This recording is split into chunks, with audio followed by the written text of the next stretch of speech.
Chapter 11. But there shall not one hair of your head perish. Boom! The thud of a rocket grenade pounded the stone walls of the military command center in Chorrillo. I tasted dust and could smell the burning powder that exploded just outside my window. Boom! Another shock, tracking closer to the little alcove room where I lay motionless on the floor. Would the next one hit closer, penetrate the small window, tear open the wall? How many minutes before I die? It was October 3rd, 1989, and I was certain I would be killed any second by the barrage of rocket fire exploding beneath my window. All that I had been through, all the fortunes and trials had come to this.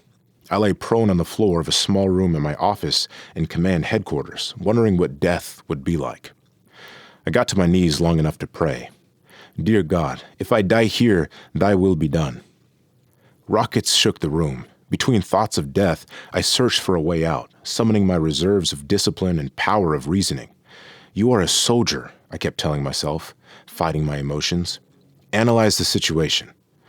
A loudspeaker penetrated the din. You are surrounded. All of your units are with us.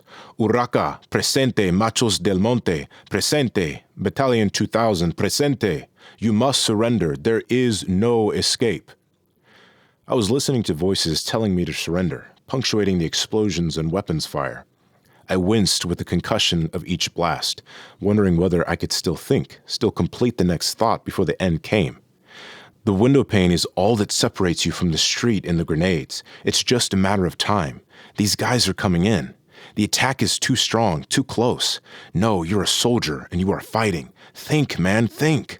But the attack is overwhelming. There's no time. The human mind cannot always be controlled. It jumps about. It paints things as being all lost. And then, if you let yourself be convinced by what you are seeing and what your mind is telling you, you really are defeated.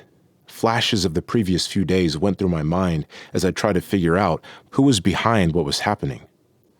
The previous Sunday was a day of celebration for the baptism of Manuel, my daughter Sandra's son. There were friends, politicians, members of the military, all gathered at the church. Something was in the air. As we sat in the church for this beautiful celebration, we could hear military operations in the distance outside, tanks rumbling and helicopters flying nearby. I assumed it was routine security for the event and protection for the general staff. But when one helicopter buzzed close overhead, creating a racket inside the church, I motioned to Major Moise Giroldi, a well-liked, personable, highly trustworthy officer who stood to one side of the chapel. Giroldi, find out what's going on, I said. Then I remembered that the staff had brought along fireworks to celebrate the baptism. And take some of the firecrackers with you. The next time there's a flyover, set some off. A helicopter pilot can't distinguish from the air whether ground explosions underneath him are weapons being shot at him or fireworks. And gunfire from the ground can take out a helicopter. Giroldi followed my orders. This little ploy worked. The helicopter did one more flyover and was drawn away by the crackle of the fireworks. Having done that, I turned back to the reverence of the moment without giving it another thought. That night, I slept at my room at headquarters, as I sometimes did. Not for any special reason. I sometimes stayed at the command headquarters if I had an early meeting. I went home for a bit Monday morning, freshened up, and spent the rest of the day at Amador, where my field office was located. My security team sensed trouble, and Eliezer Gaitan, my trusted aide and security chief, was especially on edge. I trusted him implicitly, and do to this day. He was highly intelligent, trained at the Argentine Military Academy, an excellent intelligence officer. He had been in the UESAT, anti-terrorism forces, and later transferred to my personal escort detachment. Within the detachment, he had diverse duties. He acted as a kind of military administrative liaison for me with the various military units. He also functioned as military attaché, supervising logistical arrangements.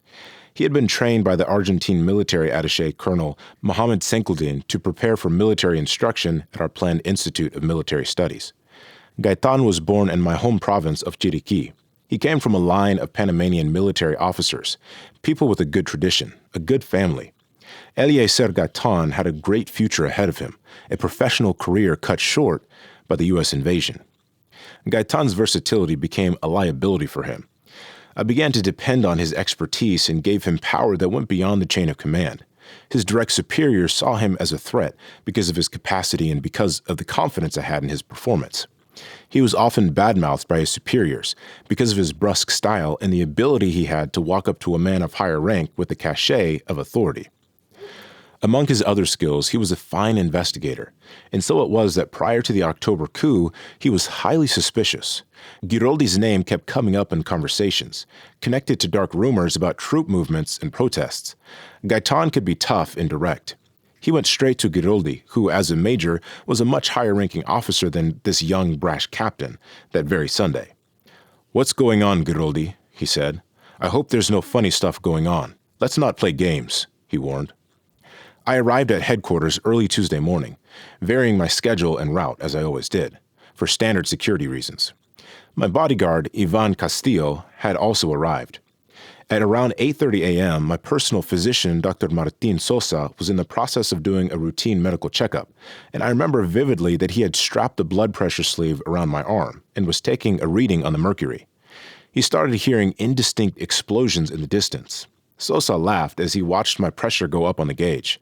It seemed like something from a movie or cartoon. He stopped laughing when the full force of the mortar and grenade attack began moments later. Sosa was there with me, along with Castillo, as I conducted this inner dialogue. "You are a soldier. Analyze your situation. You have seen 2 military divisions outside, the Urraca and the Dobermans. Where is your support?" I asked Sosa and Castillo what they thought. They said that maybe it was a battle for power between forces. That was wrong. Both battalions were lining their tanks up around the building, aiming right at us. Voices were telling us on the loudspeakers that all the other battalions were joining ranks with the rebellion. Yes, we were surrounded, and yes, there was an intense barrage, I told myself. But there should be opposition out there. I heard them say that I was surrounded and that everybody had united behind them. Intellectually, I began to realize that it probably wasn't true. But they kept repeating it, and it started sounding like it was true. What if, just what if, they were lying? Bullets, shells, and grenades were hitting the facade all the while. We were in a tiny alcove just big enough for a bed, a bathroom, and a changing room like many military barracks have for officers. Just the 3 of us there, isolated, pinned down in a heavy barrage for what could have been several hours. When the barrage had begun, we had gone looking for telephones, but the lines were dead. I remember the private line I had in the alcove, a phone no one knew about. I was able to call my office to give Anabel Ditea, a member of my staff, the emergency code words, Primero de Mayo. I considered it likely that I still had supporters and that my phone call had put a counterattack plan into action, that local troops would organize a rescue. So if they were lying outside and if my phone call had done what it was supposed to do, maybe there was still a way out of this mess. I found out later that I was right. Very few units had joined the rebellion. The contingency planning had worked. Battalion 2000, under the command of Major Federico Olechea, was coming to the rescue. And along the way, Primero de Mayo had mobilized the transit police.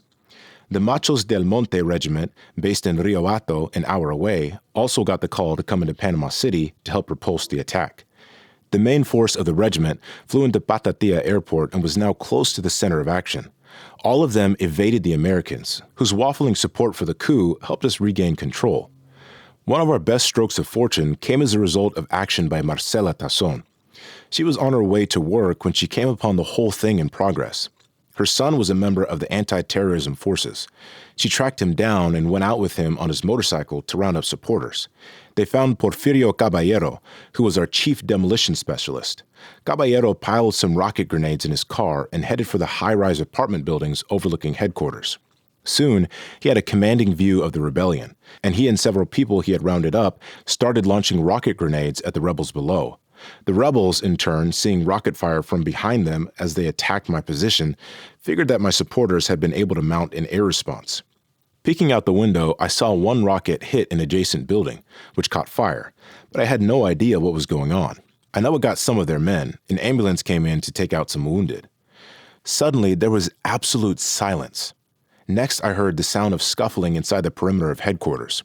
I was on an upper floor, and the ground level had an open patio large enough for trucks and equipment. The attackers were inside the building and would come to get me. I decided to leave the anteroom and go into the front room of my office. Dr. Sosa was there. Castillo had gone out into the general headquarters area and hadn't returned. "Well, doctor," I said jokingly, Here we are, just the two of us. I just don't know. I figured you'd be long gone by now." He was silent. "You always seem to be there at just the right moment," I continued. "Here you are, about to be a witness to history in the making." I was interrupted by pounding on the main door to my quarters. "Mi general, come out, open the door," said a voice I could not immediately recognize. "It's Armijo, come out, please don't shoot." Roberto Armijo was a colonel, and I immediately assumed he was leading the rebellion. "Okay, what's going on?" I said through the door, maintaining a calm, measured tone. "Listen, Comandante, I have to tell you." He addressed me properly as Comandante. This I could hear, but the rest of what he said was muffled and distant. "Well," I said, "come in, Armijo. The door is open." There was silence. No movement toward the door. I could tell that Armijo and whoever was with him were afraid to see what they would find when they came in. "Listen, the door is open," I repeated. "No, you open it," another voice replied. "But the door is open," I said. "Come in." Silence again. Then the hesitant question, "You're not holding anything?" "Ah, hell, open the door," I told them impatiently. Finally, they complied. I remember that the door opened from the outside inward, so I stood back a bit and got my first glimpse of the rebels. "Lieutenant, is this possible? You of all people?" I said to one of the junior officers nearby, a man I remembered promoting just 2 months earlier. I looked at this man, but I meant my remarks to be heard by Giroldi. "Exactly what military school do you come out of?" I asked. I immediately began sizing them all up, and slowly, confidently walked out into the main patio, surveying the scene. Most were speaking in that thick-tongued way people have when they've had quite a bit to drink. In the hallway, down toward the stairway that led to the main floor, I saw nothing but strewn wreckage. Lieutenant Colonel Aquilino Sierro was holding one arm as if he had been grazed by shrapnel. Lieutenant Colonel Luis Cordoba was at the bottom of the stairs, apparently under arrest, and still siding with me. I walked along the hallway and saw eyes averting as I looked at each man. I continued down the stairway, utter silence all around me, my left hand in my pocket, my briefcase in my right hand. The main floor was huge, and I could see tanks had pulled in close. I walked past them until I came right up to Giroldi, the obvious leader of the rebellion, who was at the rear of this tableau, wearing only t-shirt and trousers, down there on the main patio. In comparison, I was in full uniform, very much showing the men who their commander was. "You are firing at your own men. You are firing at yourselves," I said in a measured, forceful tone, looking around at all of them. "Your own men. Can't you see that the Americans are behind all this, that they are using you in their game? Can't you see that you are just pawns of the Americans up there watching all this?" I gestured up to the Ancon Hill, right above us, where the U.S. Southern Command had a perfect line of sight to view everything that was going on. We could always tell when the Americans were watching and listening to us. We would always see the orientation of their radar antenna shift about 30 degrees. That's the way it was. The Americans were playing Big Brother up there, watching everything. "Manipulation by the Americans," I shouted at them, and I looked at each one individually, calling him by name. "You, look at you," I said to one after the other. Every one of them lowered his head. "Miguel, Jose, Fulano, Solano, why are you here?" Nobody said a word. I had been walking all this time, unimpeded, right out of the main area onto the street, where the tanks were, and I did the same with the tank commanders, talking to each one. I could see that there was no firm leadership. They were confused. I turned back to Giroldi. He was not drunk, like many of the soldiers obviously were.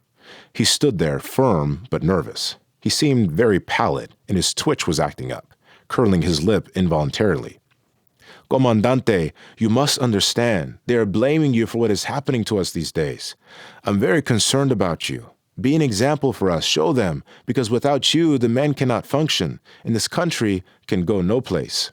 Strange, disjointed words from the leader of a coup. He made no sense. "Please," he continued, "let's move inside."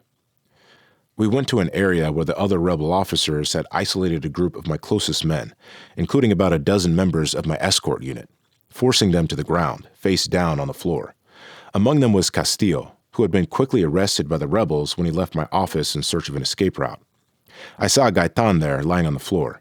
He had been seized as he attempted to come to my aid.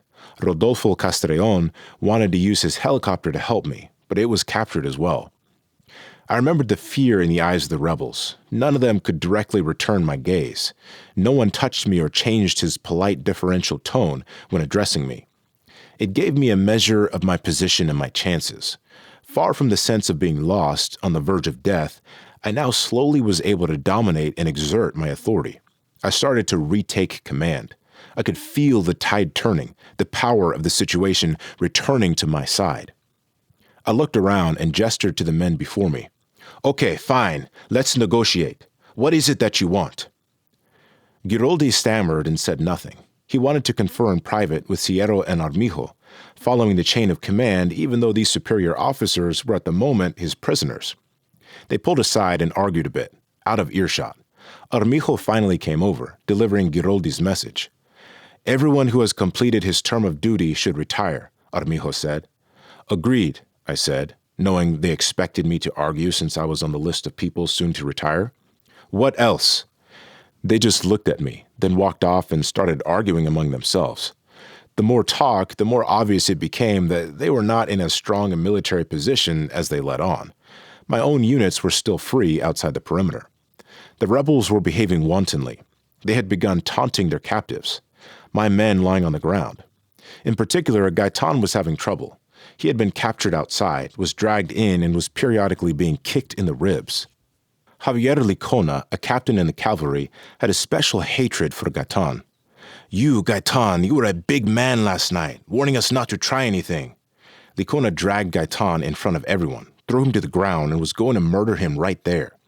I ran over and pushed myself between the two men, standing nose to nose with Licona. I had no weapon, nothing, one man facing down another. You'll have to shoot me before you shoot him, I said, gesturing to Gaitan on the floor. Licona looked up at me for just an instant, averted his gaze, and backed off. He left the building. I later learned that he ran straight for the Southern Command, pleading for help. Sources told us that Licona's plea won a sarcastic response from General Mark Cisneros, the head of the U.S. Army Forces at the Southern Command. Well, Captain, the Mexican-American general said in a saccharine, sweet, flowery way, you're a bit late. You and your dear friends are already surrendered below. There's nothing we can do to save them now. When Licona fled, something changed in the room. Giroldi and the others stood there, waiting for me to speak. I looked at all of them and spoke in a loud voice so the rest of the men could hear me. You don't have control here, I said, staring at Armijo. Reinforcements are moving in. The Machos del Monte are already on their way. Companies are defecting. You might as well face reality, I said, gesturing this time to Giroldi. Another captain came into the room, agitated. Let's get out of here. Let's take one of the trucks, he said to one group of rebels.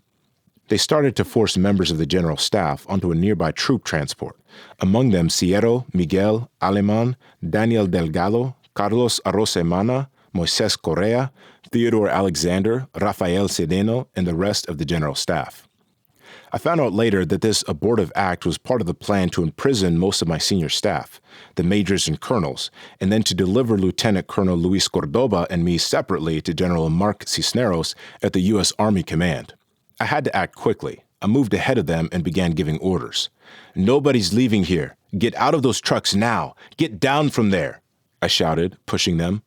You don't have the capacity to rise up against the Comandante, not one of you, I again shouted, looking around at all of them. Not one of you has the balls to go against me. All around headquarters, my men were taking the upper hand. One of Giroldi's lieutenants came in. Major, we have one man killed and another wounded. They're starting to take over, he reported. We have to start to answer the attack. We'll be slaughtered here. Major, I told Giroldi, speaking in an even, soft tone to him, you've lost it. You're not in command. You and your men must surrender. Giroldi knew that I was right.